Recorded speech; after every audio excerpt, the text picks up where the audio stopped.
नमस्कार। आज हम लुधियाना से आई एक काफी चौंकाने वाली खबर पर बात करेंगे।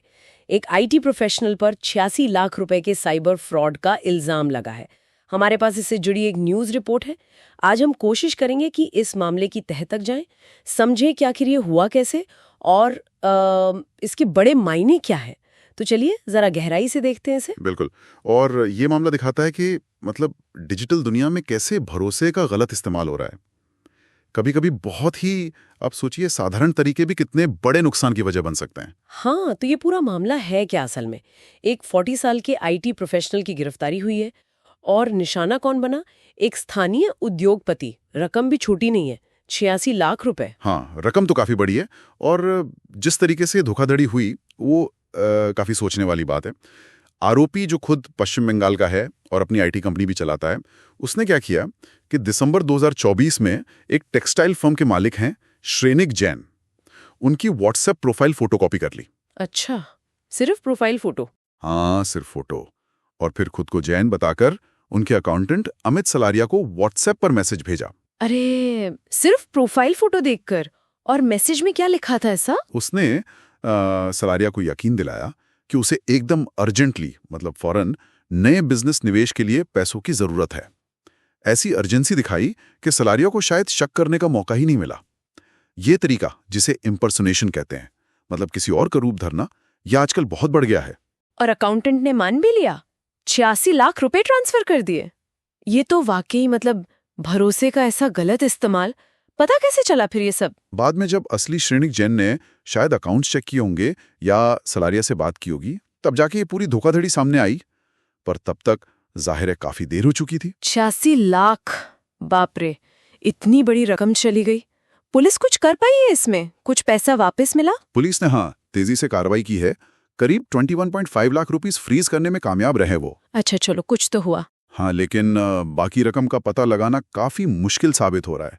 जांच में यह सामने आया है कि पैसा मिलते ही फौरन कई अलग अलग म्यूल अकाउंट्स में ट्रांसफर कर दिया गया था। म्यूल अकाउंट्स, ये क्या चीज है? म्यूल अकाउंट्स मतलब ये अक्सर ऐसे बैंक खाते होते हैं जो या तो किसी और के नाम पर धोखे से खुलवाए जाते हैं या फिर कोई छोटा मोटा लालच देकर किसी आम आदमी को अपना अकाउंट इस्तेमाल करने के लिए राजी कर लिया जाता है। अपराधी इनका इस्तेमाल करते हैं पैसे को फटाफट कई टुकड़ों में बांटकर आगे भेजने के लिए, ताकि पैसे का असली सोर्स और डेस्टिनेशन छुपाया जा सके। अच्छा, मतलब पैसे का निशान मिटाने के लिए? बिल्कुल। इससे मनी ट्रेल को ट्रैक करना बहुत मुश्किल हो जाता है। पुलिस अभी भी आरोपी से पूछताछ कर रही है ताकि बाकी पैसा कहाँ गया और इस काम में और कौन-कौन शामिल है, इसका पता लग सके।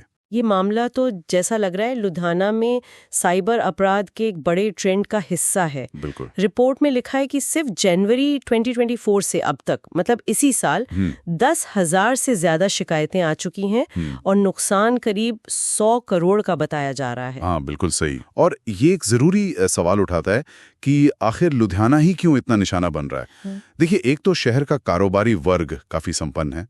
दूसरा, ये लोग अपने बिजनेस के लिए व्हाट्सएप जैसे डिजिटल प्लेटफॉर्म पर बहुत ज्यादा निर्भर करते हैं। हाँ, आजकल तो सारा काम ही व्हाट्सएप पे होता है। सही कहा। और शायद यही निर्भरता उन्हें आसान शिकार बना देती है। अपराधी भी चालाक हैं। वो अक्सर विदेशी सिम कार्ड और एन्क्रिप्टेड मैसेजिंग ऐप्स इस्तेमाल करते हैं। इससे उन्हें ट्रैक करना और मुश्किल हो जाता है। और इस 100 करोड़ के नुकसान में से रिकवरी कितनी हो पाई है?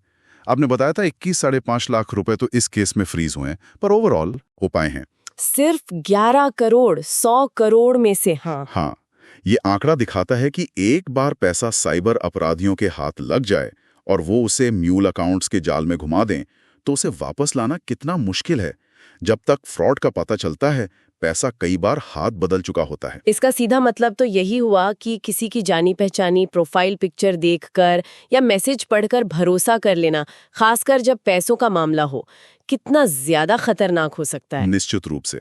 ये घटना असल में इस बात पर बहुत जोर देती है कि डिजिटल दुनिया में वेरिफिकेशन, मतलब पुष्टि करना, कितना ज्यादा जरूरी है। सिर्फ प्रोफाइल पिक्चर या नाम देख लेना काफी नहीं है। खासकर अगर कोई पैसों के लेन देन का अनुरोध कर रहा है, तो एक बार फोन करके पूछ लेना या किसी और तरीके से कंफर्म कर लेना बहुत जरूरी है। हाँ, एक छोटा सा एक्स्ट्रा स्टेप। बिल्कुल, एक छोटा सा कदम आपको इतने बड़े नुकसान से बचा सकता है। तो कुल मिलाकर हमने देखा कि कैसे एक सोची समझी प्लानिंग जिसमें किसी की डिजिटल पहचान चुराई गई, यानी इम्पर्सनेशन किया गया, और साथ ही लुधियाना जैसे शहर में साइबर अपराध के लिए जो एक तरह का माहौल बना हुआ है, वो सब मिलकर इस बड़े फ्रॉड का कारण बने। रिकवरी हुई है, लेकिन बहुत कम, नुकसान बहुत बड़ा है। हाँ, और जाते जाते एक सवाल शायद हम सब सोच सकते हैं, जिस तरह से ये साइबर अपराध दिन ब दिन और ज्यादा जटिल होते जा रहे हैं और अपराधियों को पकड़ना भी मुश्किल हो रहा है, तो हम लोग मतलब आम इंसान और बिजनेस अपनी डिजिटल बातचीत की आदतों को कैसे बदलें? कैसे हम वेरिफिकेशन की ऐसी आदतें डालें या ऐसी परतें बनाएं जो सिर्फ प्रोफाइल पिक्चर जैसी ऊपरी चीजों से कहीं ज्यादा मजबूत हों? ये सोचना बहुत जरूरी है।